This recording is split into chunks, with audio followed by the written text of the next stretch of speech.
Tiene el próximo presidente de los Estados Unidos. Me gusta la idea que trae él, cómo trabajar con la gente. Nos quiere apoyar. Entonces, si él nos quiere apoyar, vamos a apoyarlo a él. Roberto, este es Arkansas. Esta es la gente que te sigue, que está disponible a trabajar. Adelante. Gracias. Gracias. Bien.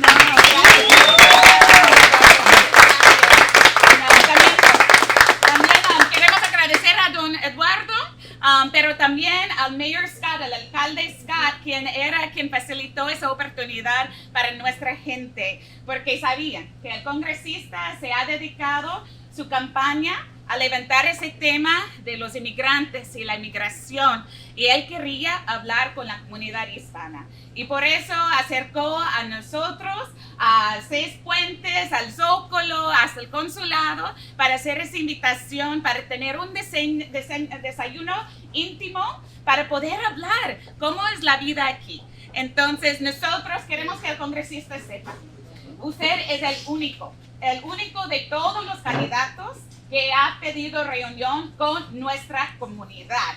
Y eso es importante. Y no solamente con nuestra comunidad. Los candidatos que han venido hasta ese momento, la mayoría no se han juntado con nadie de los arkansanos. Se han venido a su tema, a su campaña política, y no se han aprovechado conocer a nosotros y nuestra historia. Es que para ellos nos ven como Estado rojo, y no ven a nosotros, a nuestras historias, a lo que estamos haciendo aquí. Y nosotros, pues bueno, como comunidad, no podemos así decir que solamente apoyamos a usted. Aquí estamos para apoyar la comunidad y levantar ese tema. Pero quiero que sepa, porque sabemos que viene ahorita desde El Paso, su casa, su hogar, y también Mississippi, que también nos impactó aquí en Arkansas. Estamos ahorita saliendo de una semana sumamente difícil. Yo tengo una década como organizadora aquí en la comunidad y fue entre las semanas más difíciles que hemos vivido, porque Mississippi es nuestro vecino y también nosotros tenemos polleras aquí igual como allá, y nosotros aquí enfrentamos rumores o alertas falsas en todos los rincones de este estado. Es por el miedo que tiene nuestra comunidad en este momento.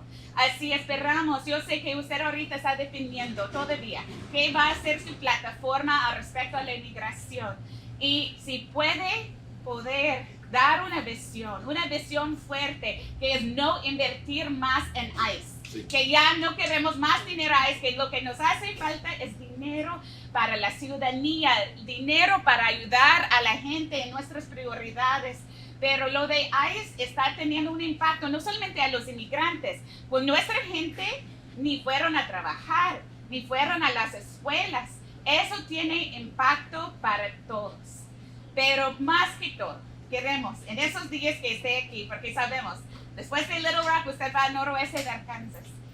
De hecho, lo que nosotros queremos hacer más que todo es levantar para usted una esperanza, que el cambio es posible. Nosotros aquí, con mayoría republicanos, pero trabajando con demócratas, ganamos en este año en la legislatura leyes para apoyar a los soñadores. Fue 13 años y fueron los soñadores mismos que levantaron la campaña, pero fue aquí en Arkansas, lo ganamos. Tenemos ciudades aquí como en Little Rock, que ellos ya han dicho que están en contra del debate nacional que es anti-santuario, y que aquí ese es un lugar que da la bienvenida, hasta dan identificaciones municipales a nuestra comunidad. Eso es aquí en Little Rock. Wow. Entonces el cambio es posible, y para que sepa, es que este es un estado de 75% anglos, ¿verdad? Contamos con aliados. Nosotros en esa semana, con tanto miedo, con todo lo que estaba pasando, quien nos llamó en igual de cantidad fueron nuestros aliados que decían quieren ayudar. Hasta aquí tenemos anglos que fueron a la frontera porque lo quieren ver con sus propios ojos y que ellos quieren ayudar. Es que aquí es posible ya quitar toda la polarización al respecto al debate de inmigración. No tiene que ser de un partido u otro. Aquí puede ser algo de urgencia que todos nos hace falta hacer y que todos podemos trabajar juntos como vecinos. Y ya nosotros podemos liderar aquí en un lugar como Arkansas con amor, no con odio, pero lo que sí nos hace falta es el liderazgo a todos los niveles. Nosotros estamos haciendo nuestra parte y ahorita pues queremos escuchar de usted qué se puede hacer a nivel nacional, qué se puede hacer como parte de esa campaña, porque es urgente y ya no podemos esperar más. Así, muchísimas gracias. Gracias por estar aquí y más que todo ahorita queremos que usted escuche de nuestra comunidad. Eso es Arkansas, eso es Little Rock y hasta hay personas que vinieron desde Jonesboro, de 2 horas de aquí, para conocer a usted, porque saben que eso no solamente es para la reunión de hoy, pero lo que queremos lograr como esta visión, ese sueño que queremos que usted levante en su campaña a nivel nacional. Muchas gracias. Gracias.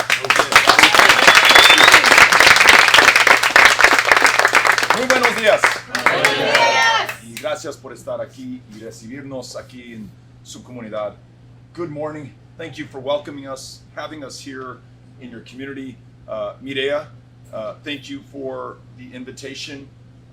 Thank you for the introduction. Thank you for the explanation of who we are here in Little Rock, in Arkansas. Don Eduardo, nuestro próximo presidente. Wherever you are, thank you for hosting us and having us out at Del Campo.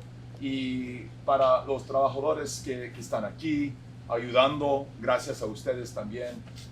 It's a huge honor to be here with you and to be able to talk about whatever is on your mind and hopefully to have a chance to share with you what is on my mind. And if it's okay with everybody, would love to be able to do that in both English and Spanish. We'll just switch back and forth the way that we do in Little Rock, in El Paso, Texas, throughout this country right now. My kids, Ulysses, he's 12 years old. Molly's 11. Henry is 8 years old. They all go to these amazing public schools in El Paso, Texas that are true dual language. So math, on Monday is going to be taught in English. Math on Tuesday is going to be taught in Spanish. They're going to read, they're going to speak, they're going to calculate and comprehend and be in both languages, in the largest binational community in the world. La comunidad más grande binacional en el mundo, 3 millones de México y también de los Estados Unidos, juntados para el Rio Grande, not separated, joined by the Rio Grande River, forming something far greater and more powerful than the sum of their parts or the number of people involved. In El Paso, Texas, the town in which we are raising them, one of, if not the safest cities in the United States of America. Safe not despite, but because we are a city of immigrants and asylum seekers and refugees. Folks who chose us, left their hometown, left their family, left their country to start anew, strangers in a strange land, and by their very presence have made us stronger and more successful and safer than we would have been otherwise. I want to just tell you 2 stories and then I want to hear from you. The first involves my hometown of El Paso. As you know, there was a horrific act of terror on August 3rd there. Somebody drove 600 miles from Allen, Texas to El Paso, Texas, motivated by racism, stoked by fear that he hears on Fox News, fear that he hears from the president, an invasion, an infestation of Mexicans and Hispanics coming into this country. Predators, that's the word the President of the United States used to describe human beings. Animals, that's a word that the President of the United States used to describe human beings. Infestations, which is what we call cockroaches, that's what the President of the United States used to describe human beings. Got to put a wall up because they're coming to get us. Got to send 5,000 members of the United States military to the U.S.-Mexico border, though it's one of the safest places in America today. All of that fear and hatred and violence found a home in that young man. And he may be one of those who heard the president in Florida in May of this year when he's talking about that invasion and these Mexicans and these immigrants who are coming into this country to get us. And the president asks the crowd, what are we going to do to stop them? And someone yells out, shoot them. And the crowd roars their approval and laughs, and the president smiles and laughs his assent. And so that killer came to our community with an AK-47 that he could legally purchase. It blows my mind just saying that. Blows the mind of his mother, who called the police now in Texas and said, "What in the hell does my son need with a weapon of war? Never owned something like this, never been trained on something like this, doesn't need this." And the police in Allen said, go figure. It's totally legal. He can do this. Nothing we can do for you, man. 22 lives lost in my community, in a city that in an average year will lose 18 lives the entire year. City of 700,000. One of, if not the safest in America. Why were they killed? Because they were Hispanic. Because they were thought to be immigrants. He later told the police he was out to kill, quote unquote, Mexicans. He published a manifesto online before he came to El Paso. It talked about this invasion, same word that the president is using.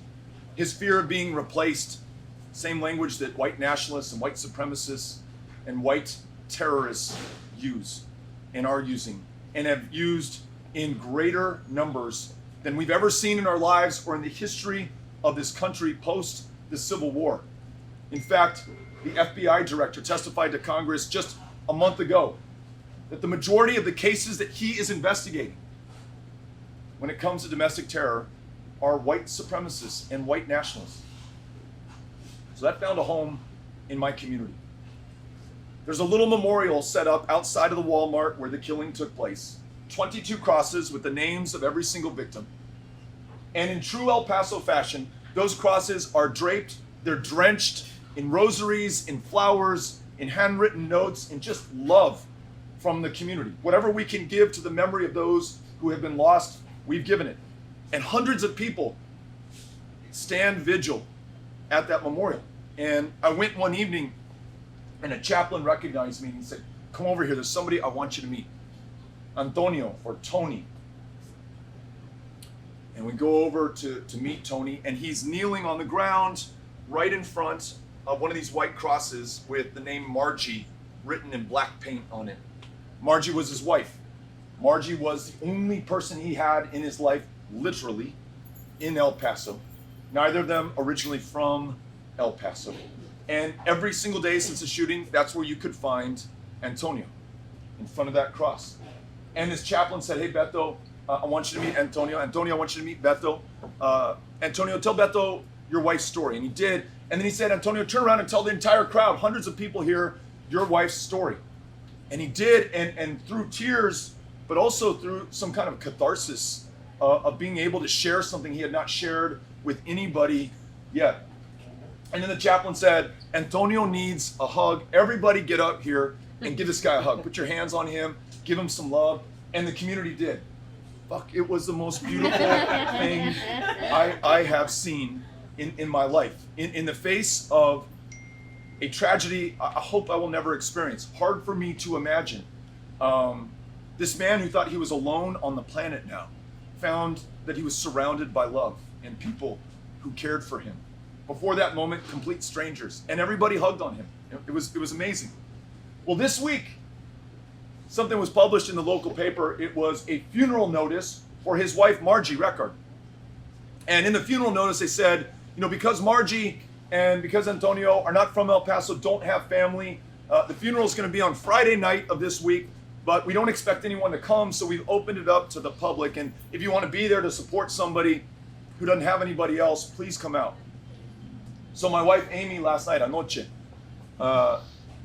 me mandó un texto con un foto de la funeral y la línea en que esperó casi 4 horas para visitar con Antonio y dar su respeto a Margie. She's waiting in line more than 4 hours because hundreds, maybe thousands of people in El Paso showed up for a funeral for a guy who had no one else in that community. Line not just wrapped around the block, but wrapped around the block many times over. And Amy said, look, the miracle is not that I waited in line 4 hours to be able to give this guy a hug. Not even just that there were hundreds, maybe thousands of others who are willing to do the same. She said there was a 4-year-old boy in line in front of her. Now, if I asked my 12-year-old or 11-year-old or 8-year-old to wait 15 minutes to do anything, it's the end of the world. This kid got it. Our community got it. And frankly, I believe in America, our country gets it. What is happening right now, not only do we have to stop this bad stuff and call it out for what it is, this white nationalism, this racism, these gun laws that make no sense in the world, that we lose 40,000 people to gun violence, that we willingly sell you weapons of war that belong on a battlefield. I talked to the surgeons who took care of the victims, después del tiroteo. And they described wounds that they would see on the battlefield in Afghanistan and Iraq, because they're also trained as combat medics. They work at William Beaumont Army Medical Center. The stuff they saw inside those bodies, organs just ripped to shreds, bullets whose high impact, high velocity, all kinetic energy stops inside your system. It's what it was designed to do, to destroy the inside of your system, and that's what it did. We got to call all that out, but we also have to give ourselves a little bit of hope right now at this moment. And I see that, and I feel that in what is happening in El Paso, and the fact that Mireya and others are thinking about us here in Little Rock. And we felt your love and the kindness and support and the strength that you sent our way. The other story that I'm going to tell you is, yesterday I was in Canton, Mississippi, donde tuvimos una redada, a raid from ICE last week. Nearly 700 people picked up for working in chicken processing plants. Some of the toughest jobs we can imagine in America. A job which, more likely than not, my kids are not going to work over the course of their lifetime. More likely than not, most who are born in this country will not work over the course of their lifetime. A job that someone travels 2,000 miles by foot, by bus, atop a train known as La Bestia, or the Beast, to come to this country to work. And they've been working these jobs, not months, not years, 2 decades in some cases. And they've made it all the way up to $12 an hour. And then one day, for God knows what reason, from their perspective, in come helicopters, hundreds of ICE agents armed, guns leveled at your head, for working in a chicken processing plant in Canton, Mississippi. We talked to some of those who were picked up. We talked about people who were bound by the wrists, bound by the ankles, their wrists and their ankles tied together, like you are an animal.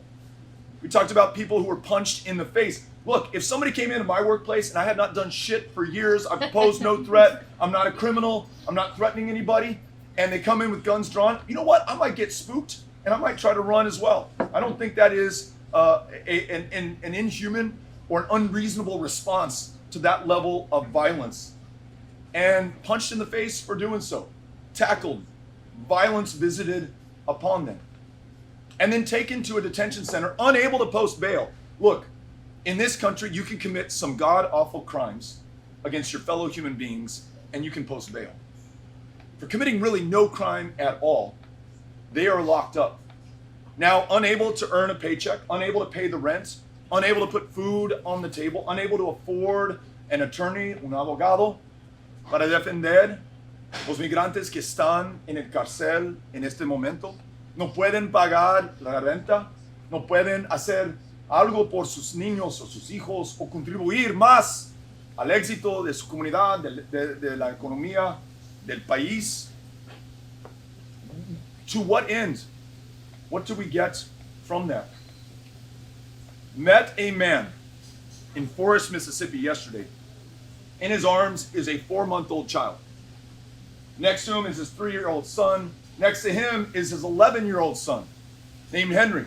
It's the name of my 8-year-old son. But his 11-year-old Henry, amazing manners, beautiful grace. He would have every right in the world to be so pissed off at me, an outsider, a white guy, somebody who's been part of government, a government that has royally screwed up our immigration system, and by extension, placed him in this precarious position because his mom, the mom of that 4-month-old, 3-year-old, 11-year-old, is locked up right now. Her breasts are swollen because she's no longer able to breastfeed her daughter. Her daughter's crying all the time, is a complete mess. Mom is depressed. Any of us would be depressed to be locked up. Imagine if you just given birth and we're taking care of that kid. Like your body, your mind, your being is solely focused on the welfare of that child. And now you're literally locked behind bars, unable to provide for her. We met a woman who had just been released because ICE found out that they had also detained her husband. And so her kids were on their own, absolutely unable to know when or if they were going to see their parents again. Only when ICE realized days, a week later, that they'd made a mistake, they released her. And I said, tell me how you feel. And she said, actually, I'm just happy because I get to be with my son. I've been thinking about him nonstop, worried about him, unable to get in touch with him, wondering if he's okay, just wondering where he is at all, and I can be with him, and that's all I care about right now. Hundreds of families. We think of the nearly 700 who were picked up. 400 are still detained. 300 have been released. All of those families wondering, how do I pay the rent? Due in 2 weeks. How do I make ends meet? And let me close with this.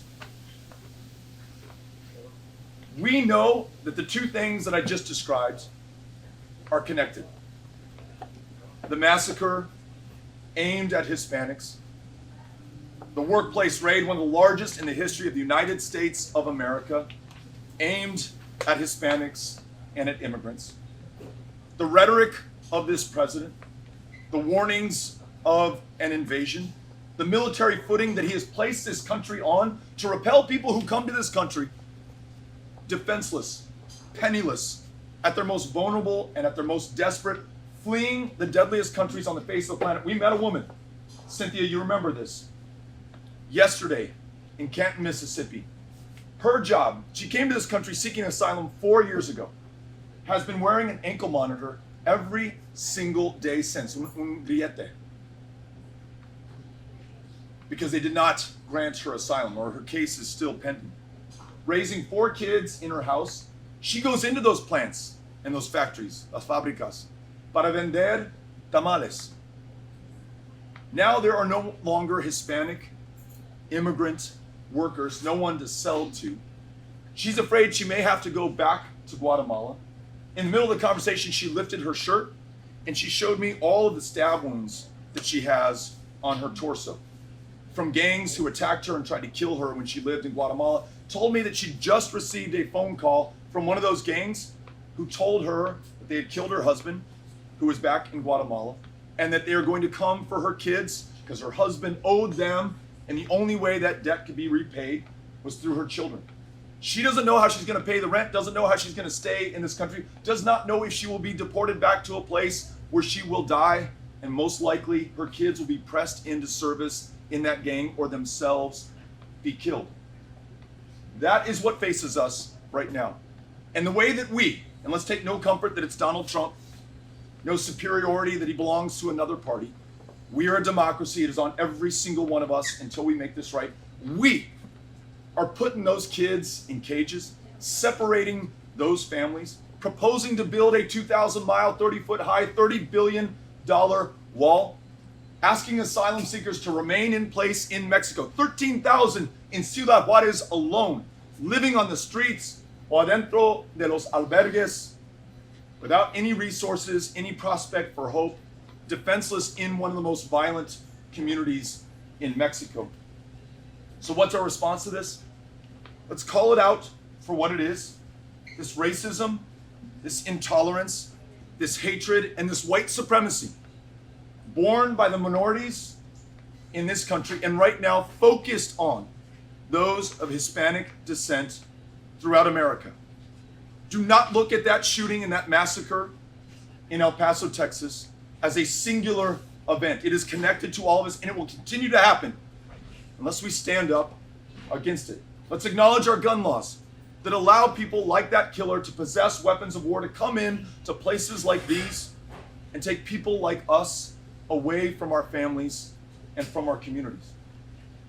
And then let's understand that unless we replace Donald Trump and then focus on rewriting our immigration laws to reflect our values, to reflect this beautiful community here in Little Rock, to reflect what we saw in Canton and Forest and El Paso and this country of immigrants and asylum seekers and refugees who made this country great in the first place, if we don't do that, not only will we lose any idea of America and the ideal of America forever, we will continue to lose more lives in our lives.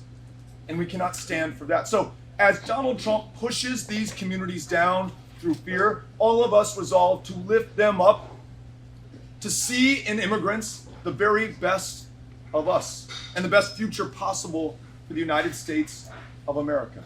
I know as a country we are capable of doing these things. That's what's brought me here today. That's what took me to Mississippi yesterday. That's why I was in El Paso the 2 weeks before that, making sure that this story is told and that everyone is brought into the conversation and the solution. So thank you all for having me out here today. Very grateful. Les agradezco y quiero contestar sus preguntas. Quiero oír sus ideas. Quiero tener una conversación sobre los temas más importantes para esta comunidad y para el futuro del país de los Estados Unidos. Gracias. Gracias por estar aquí. So, throw a hand up. I'll take your question. Yes. First of all, thank you so much for coming here. My name is Maria Meneses. I'm a student at Philander College and still active in the community. I have some questions for you. Good. So I wanted to ask you a question. Well, as you know, within the next couple of decades, the Latinx community is going to be the majority, right? And with all the rhetoric that's been going on in respects to the Latinx community, all this fear and so forth, what are you as a white male, future president potentially, going to do to address white supremacy? Because the way that I see it, they're terrorists when they commit these acts of terror, especially against young people or whatever it is, and they want to blame mental illness when it's not. Yep. So, agree with the way that you have described the challenge, and also understand the way that you pose the question. Beto, you're a white guy in a country that is seeing a rise in white nationalism right now. How do we meet this challenge together, regardless of our differences of ethnicity or background or genealogy, right? So I come from El Paso, which is a community that's 85% Mexican American. I told you it's connected to Ciudad, which is a city of almost 1.5 million people. The reason that El Paso, Texas is one of, if not the safest cities in America, is we don't just tolerate our differences, we really embrace them. We understand that the fact that a quarter of those with whom I live, who were born in another country, who chose us, strangers in a strange land, their very presence, their willingness to be there for their kids and their families, for our community and my family, is what has made us such an exceptional community to begin with. But what I learned on August 3rd, the day of that massacre, I don't care how special your community is, I don't care how safe you are, I don't care the distance that separates us from other centers of power or population. This is a violent country. This is a country where hate is on the rise and being encouraged by the President of the United States, and you do not get to take yourself out of these larger challenges. They will come find you sooner or later, and they found us on August 3rd. You ask what I would do? Speak with fierce pride about who we are, as you can see me doing about my hometown of El Paso, Texas. Remind everyone, especially after an administration, after a president who's called immigrants rapists and criminals, described them as predators, animals,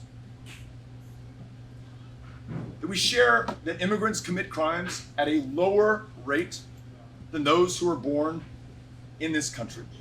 Their very presence can be correlated with the safety and security of a community, because El Paso's safe, but so is McAllen, Texas, so is San Diego, California, so are the border communities on this side of the US-Mexico border that are full of immigrants who are adding to, not taking from this country. One woman yesterday in Little Tendita, where we were having the conversation, whose husband was locked up, who was figuring out how she was going to pay the rent, she said, Beto, there's all this shit on TV that says that we came here to take public services, to be a burden on this country and on our community. I've never taken a public assistance check in my life. Been working here 18 years, providing for my family, but now that I cannot work, I fear that I will be a burden. Just let me have a job. That's all I want to do. I work the day shift, I come home, my husband works the night shift. He comes home, I work the day shift, my husband works that's all we've been doing. So I'm going to talk about how hard these folks are working, how they make our communities safe and secure, and how when we legalize them, 10 million, including dreamers more than 1 million strong, who live every day in fear of being deported back to a place they do not know because they did not grow up, they don't speak the language. Make them U.S. citizens as soon as we can. This country, even more than those immigrant families, is going to benefit by what they contribute to our economy, to our quality of life, to just our sense of who we are as Americans. So we'll speak that way as I'm speaking. We'll change our laws to reflect that. And I think by lifting those people up, all people up, they are less prone to be attacked, to be seen as the enemy. No son una amenaza, son una oportunidad para mejorar este país. I wanted to follow up because what happened over there as well was in regards to gun violence. So I attended a briefing in which a medical doctor, another medical doctor / veteran and lawyer stated that, you know, they're the first ones on the scene and they're the ones that respond to gun violence, victims of gun violence, right? They said that in Oakland, California, there used to be a rise in gun violence, right? They conducted research and studies and went into the community, figured out what was the root cause of the issue. And they realized that the media was blaming a group that wasn't a part of the issue. And once they found out what the key issues were, they changed how policing was done. They gained more cultural competence and so forth, and how to approach people in the community. And they saw violence decrease by 50%. As future president of the United States, do you see yourself asking Congress to appropriate more funds for gun research? Not necessarily changing the laws and so forth, but just more money into doing more gun research and so forth, and in communities to reduce inner city violence and so forth, because Little Rock is plagued by gun violence. The answer is yes, but I wouldn't separate the two. I would say yes, we need to research this. Get this, this one is almost impossible to believe, but you hit the nail right on the head. Congress has prevented the Centers for Disease Control, CDC, from even investigating gun violence, lest we somehow learn the answer and do something about it. It would be as though 50 years ago we said, you know what? I think there's a connection between cigarette smoking and lung cancer, but let's not study that shit because I don't want to know, right? And the tobacco people, they are so generous in the campaign contributions. They really helped me to get reelected to do good stuff for my community. So let's just, people want to smoke, let them smoke. Of course, we did not do that. The Surgeon General made the connection clear. Cigarette tobacco use has gone through the floor. Young people are using tobacco less and less with every passing generation. We're saving lives. That's a great thing. We have refused to do that when it comes to gun violence. Even trying to get the numbers of how many people are killed by AR-15s and AK-47s, these weapons that were designed for war and use on the battlefield. We don't keep the data in this country. This ingenious, innovative, the wealthiest, the most powerful country on the face of the planet, we still want to know the answer. So, yes, let's make sure that we invest in the research, the data, the numbers, the facts, the truth, the story, and tell it. But let's also not wait for that to do things that we know will save lives. Universal background checks, close every loophole. The Charleston loophole, which means that if we don't get you an answer on your background check, you can just have the gun. We're going to close that loophole. The boyfriend loophole, which means that if your boyfriend or girlfriend was beating you up, threatened to kill you, and you don't have a legal relationship with them, then it's immaterial to your background check. We're going to make sure that that's data that we can use to decide whether or not you should have a firearm. What about assault weapons, like they did in the 90s and then it expired in 2004? Here's the deal on assault weapons.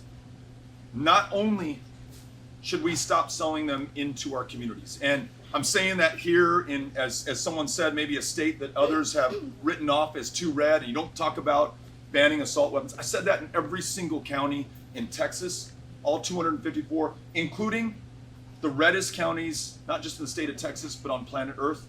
places that you could see from outer space, just glowing red as you circle the planet. But that's not enough. And you know what? I had a really tough conversation with myself and my team, and I said, let's be honest with each other. Let's be honest with each other. 329 million people in this country, 390 million guns in this country. Are we going to war? What's happening right now?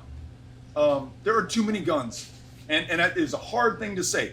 No politician says it, because we want to assure you that we are not going to in any way complicate or change your life. Everything's going to continue just as it was before. We're just going to make some tweaks, and magically we're going to save 40,000 lives. That's how many lives we lose every year to gun violence. That's not going to work.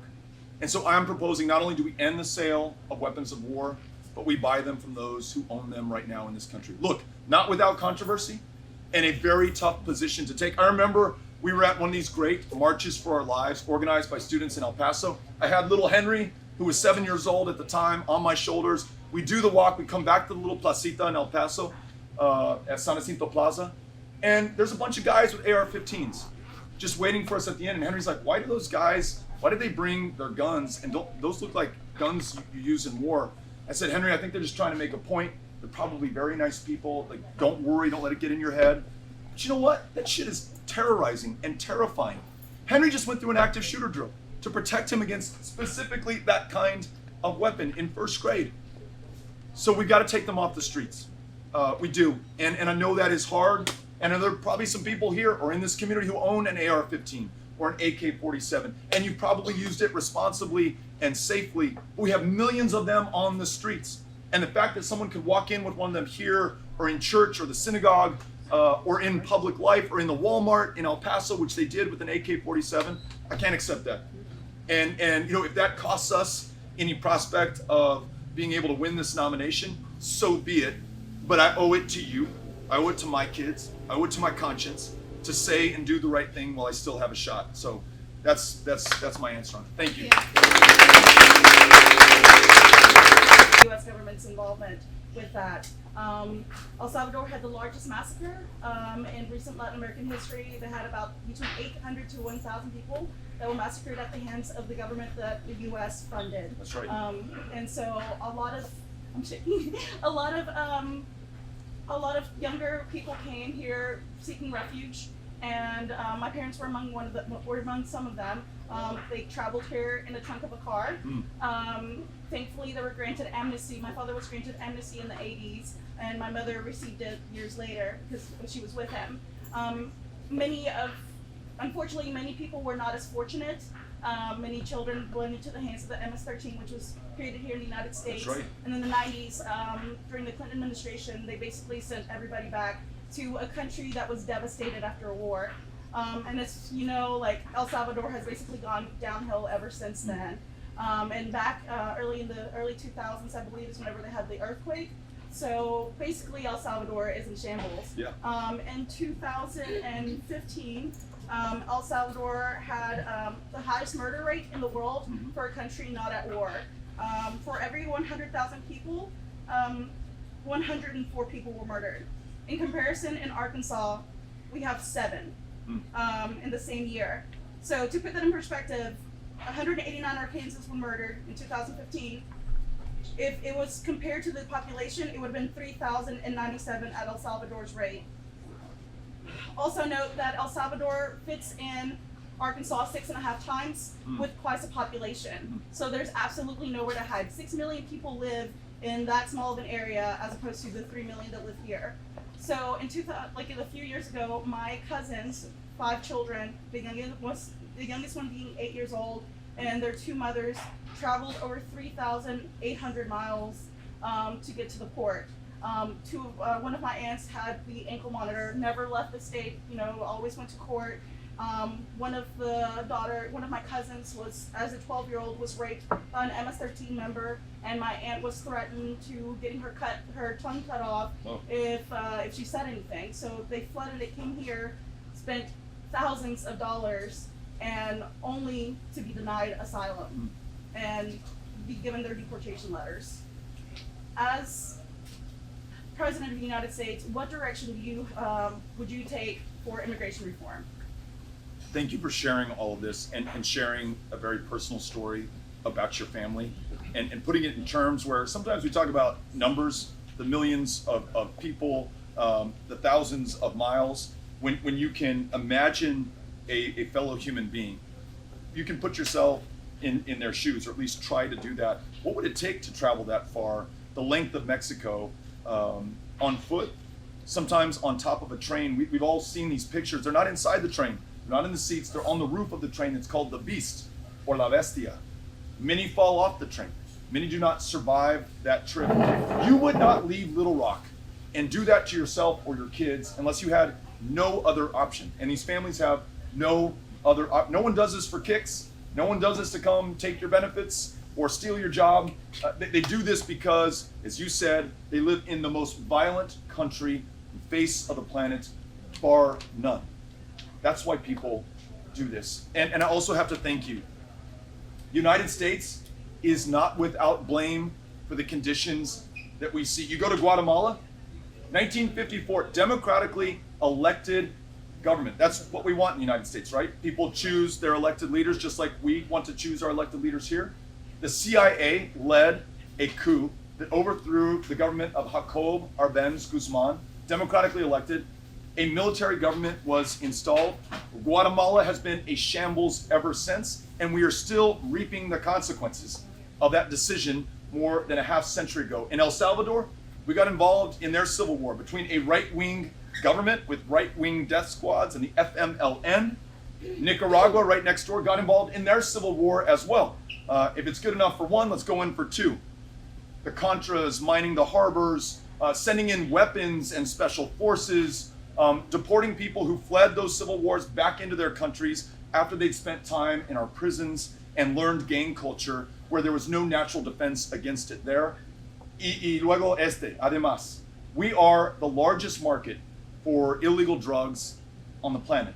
We're 4% of the world's population. We consume 25% of her illegal drugs, which have to transit through some country. And there's this saying that's been ascribed to Porfirio Diaz, poor Mexico, so close to the United States, so far from God, for these countries to be close to this drug market. Their institutions hollowed out by these drug gangs who try to satisfy our appetite here in this country and then bear the brunt of a war on drugs that we have foisted on them. So yes, we are helping to create these refugee flows that are now coming to the US-Mexico border seeking help. You ask what we would do? We will, unlike President Trump, who wants to end temporary protected status for folks from El Salvador or Haiti or other parts of the world, we will extend it indefinitely. And frankly, those who have TPS, they're going to have green card or legal permanent residency status and then become US citizens. If you've been here for 20 years after that earthquake or after that violence, and you've contributed to the success of your community, I want you to stay here, and you will under our administration. We're going to liberate all dreamers from any fear of deportation, more than 1 million strong, by making them US citizens. Current green card holders, more than 9 million in this country, waive citizenship fees, mail them already filled out citizenship application forms, because we have all the data when they applied for legal permanent residency, make them US citizens as soon as possible. And then we're going to ensure that there is a lawful, orderly, but quick path to join family here in this country, to work a job here in this country, to go to school here in this country. We know that when we ask someone to get in the back of the line to come to America, they live in Mexico, that line is 20, 25 years long. They live in the Philippines, that line is 23 years long. I might also try to come to this country and join my family, or work a job, or flee certain death if I had to wait in a line that was 23 years long and I had no other choice. So raising those caps, accelerating the process, ensuring that we live up to our ideals and our values, and then not getting involved in other people's domestic affairs unless it is truly to help, not to intervene. I think all of that can make what we just described a heck of a lot better, in this country by extension, a lot better. Thanks for asking. Yeah. Quisiera hacer la pregunta en español. Sí. Muchos candidatos a la presidencia han prometido una reforma migratoria durante su campaña, pero la mayoría, pues, nadie lo ha cumplido. ¿Está dentro de la agenda de los primeros 100 días hacerlo? ¿Y de qué manera usted piensa promover eso si llega a la presidencia? Pues yo voy a ofrecer el ejemplo de Little Rock, de esta tiendita, de mi comunidad del Paso. Y voy a decir al país, incluyendo a los republicanos y a la gente que no viven acerca de la frontera, que los migrantes que están adentro de nuestras comunidades fortalezcan nuestras comunidades, pueden asegurar nuestras comunidades, mejorar nuestras comunidades, incluyendo la economía, los trabajos y los tipos de trabajos que tenemos adentro de nuestro país. También voy a compartir las historias de las familias, no en los números, pero las familias, sus historias, sus niños, sus niñas, sus nietos, sus nietas. Y yo sé que si usted es demócrata, independiente, republicano, yo pienso, espero, creo que va a ser que es justo, que es necesario, si podemos incluir a usted, a su familia, a su experiencia también. Cuando estaba en el Congreso por 6 años, trabajaba con republicanos y demócratas también. Presentó proyectos de ley para arreglar nuestro sistema de migración y presenté también con republicanos. Antes hablamos en una mesa sobre los problemas, sobre el tema de migración y cómo podemos trabajar juntos en la solución. Como presidente voy a ser el mismo y, por ejemplo, tenemos los soñadores o los dreamers, más de 1 millón adentro de este país y aquí también en esta comunidad. Vamos a compartir sus historias, vamos a decidir que no necesitamos deportar, no necesitamos tener miedo, no son amenaza a los Estados Unidos y si son ciudadanos pueden contribuir aún más al éxito que tenemos aquí, al éxito de la economía. Yo espero que los republicanos quieren escuchar algo que va a mejorar las condiciones para su gente, sus familias, incluyendo en la economía. Y también no voy a hacer en la misma manera que demócratas hicieron en los años pasados. No voy a presentar una idea de un muro.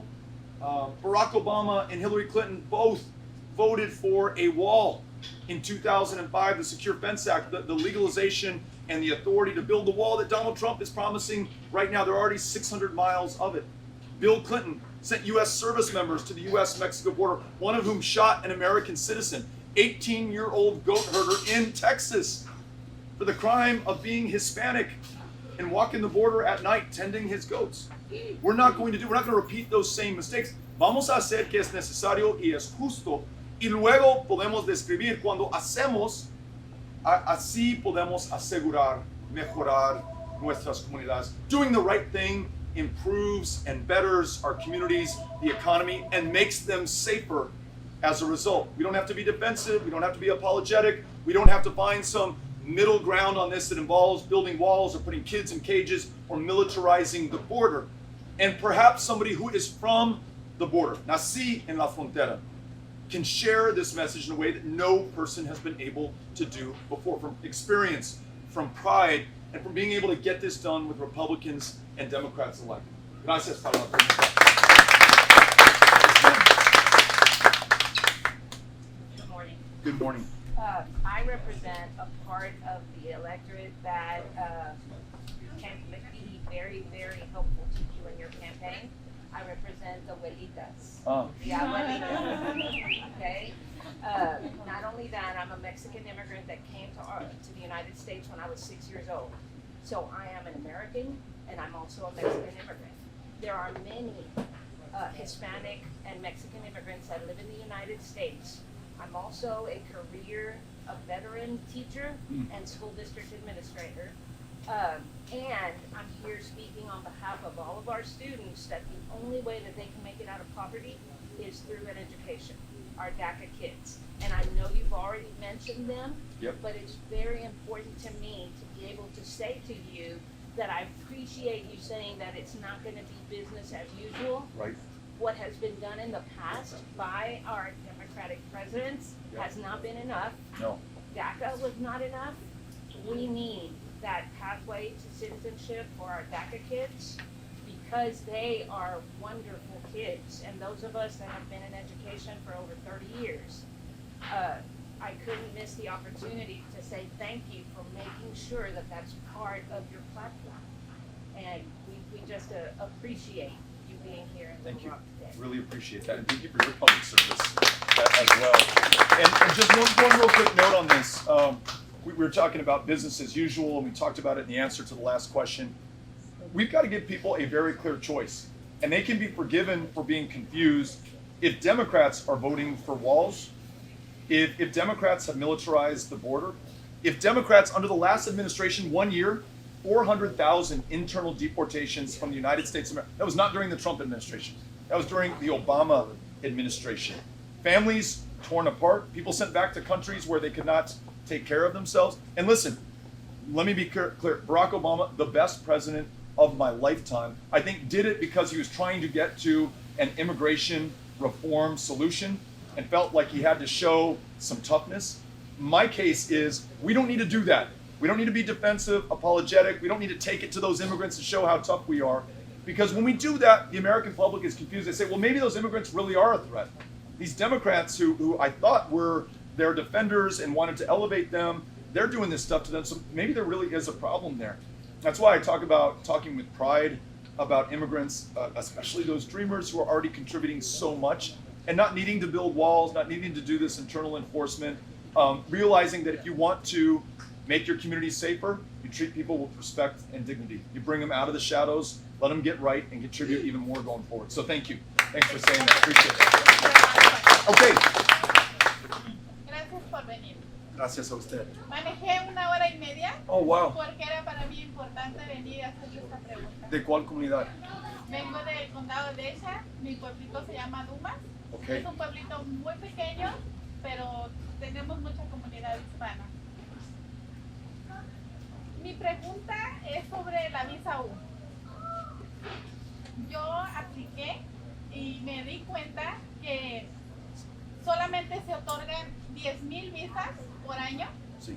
lo cual son muy pocas a comparación de todas las peticiones que entran cada año. Solamente para recibir respuesta de que si eres aprobado o no, tienes que esperar de 4 a 4 años y medio. Entonces, solamente para recibir esa respuesta, después de eso tienes que aplicar para una tarjeta de seguro, Sí. y el tiempo de espera es de 6 meses a 12 meses. Wow. Otro año. Otro año.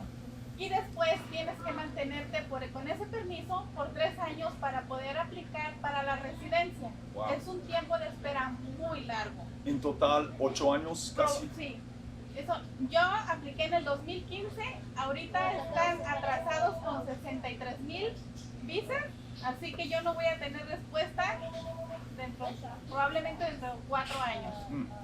¿Está en su agenda aumentar las visas Sí. para las personas que han sido víctimas de algún crimen? Sí. Sí, y voy a responder primero en español y luego en inglés. Sí, necesitamos aumentar el nivel de las visas que tenemos aquí, porque gente no tiene 5, 8, 20 años esperar para salir de un problema, una comunidad muy violenta, para juntar aquí o reunir aquí con su familia, trabajar aquí, contribuir aquí al éxito que tenemos. Cuando aumentamos los niveles, gente puede venir legalmente, pero más rápido que están haciendo ahora.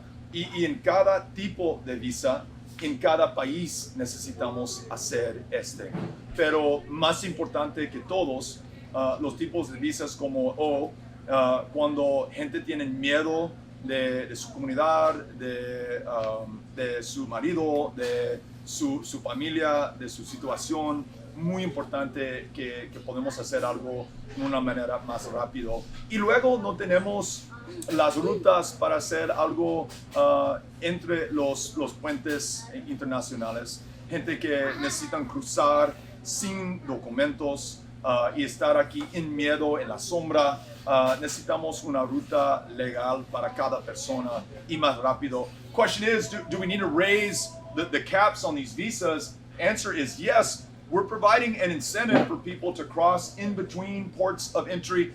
If you are in fear for your life, the process that you just described, that could take 8 years, maybe longer in some cases. You just don't have that time. And so by raising the number, the caps that we have on the number of visas, processing them far more quickly, realizing and accepting and celebrating that when you're here in our community, when you're here in the country, it's great for you. It's even better for all of us. Everything that you're going to do and contribute and make our lives better with. And so every class of visa, and then looking at every country, because we have country caps that force people into these 20, 25-year lines. Those need to be increased as well. And then this is what we can say to Republicans and Democrats, folks who don't like our immigration system because they are worried about people coming here in an unregulated way. There will be an orderly, legal, quick path for someone to come here. No incentive to try to cross without documents. No incentive to overstay your visa. No incentive to hide and live in the shadows. Every incentive to do this the right legal way. And so that's what I want to do. Thank you for asking the question. Appreciate it. Okay, Cynthia's telling us that was the last question, but we're going to try to hang out for a little bit. Yes. Yeah, go ahead. Just the last one. I know you gotta go. That's okay. But I'll be quick. I'll just share a quick story about my family. Please. Immigrated here in the 70s. Mi familia emigró aquí desde los 70. Ha contribuido a la comunidad. Mi papá llegó a Chicago, ha trabajado en los fields, en las polleras, en el campo. Trabajo duro. Yo también he trabajado en la pollera. Y la verdad, he tenido la oportunidad. No es un trabajo malo, pero me ha ayudado también a valorar los trabajos que he trabajado. Mi papá tuvo el primer restaurante en una comunidad pequeña de Decir desde el 94. Ha creado trabajo. My dad had the first restaurant in the Queens, Southwest, Arkansas, the first Mexican restaurant. Had created jobs, had provided housing, ha comprado departamentos, casas, ayudado a la comunidad inmigrante. Yo he ido a la universidad, tengo un privilegio, tengo un buen trabajo. Mi papá ha contribuido, my family has contributed thousands of tax dollars, provided jobs for the community. Estando aquí desde los 70, por un pequeño delito que él cometió hace años atrás, más de 30 años, y con esta administración, just a small, incident my dad had with the law over 30 years came back to haunt him. Esos pequeños de hace más de 30 años que pasó, y él arregló la amnistía, mis papás también, mi mamá también, pues con esta administración nueva, with this new administration, they came after him. Vinieron con él, y lo deportaron. Y cuando estaba allí le querían meter más que él había hecho esto y que no era cierto. Try to give more, put more charges on, which were not true. Pero con todo esto lo que quiero decir, with all this, what I want to say, every president, that has been president has been, given the title, deportation, the chief, of deportation. When you commit to stop deporting and separating families, si usted se puede comprometer en parar esas deportaciones y estar separando las familias, porque en todos eso es su agenda también, pero necesitamos también que alguien se comprometería, ¿sabes qué? No, ya vamos a parar, no vamos a deportar a más familias y más gente, especialmente gente que viene, ellos son verdaderos, como muchos de aquí, vienen por el sueño americano, y están trabajando en su trabajo, así duro, lo que no otra persona lo quieren hacer. Sí, gracias por compartir su historia y la historia de su padre y de su familia. La respuesta es sí. The answer is yes.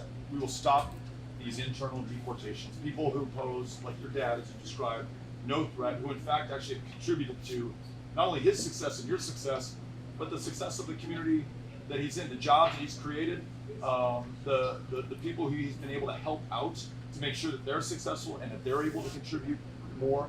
And I'll tell you this, we also have to be very honest and very clear-eyed about the cost. Not only does breaking up families hurt those families, and it does, and I can only imagine how you feel and how the rest of your family feels, but the way that we're treating immigrants right now, 7 children, kids, defenseless, have died in our custody just in the last year under this administration, who've been detained in these hileras, these chilled Border Patrol centers. They're sleeping on a concrete floor just like this.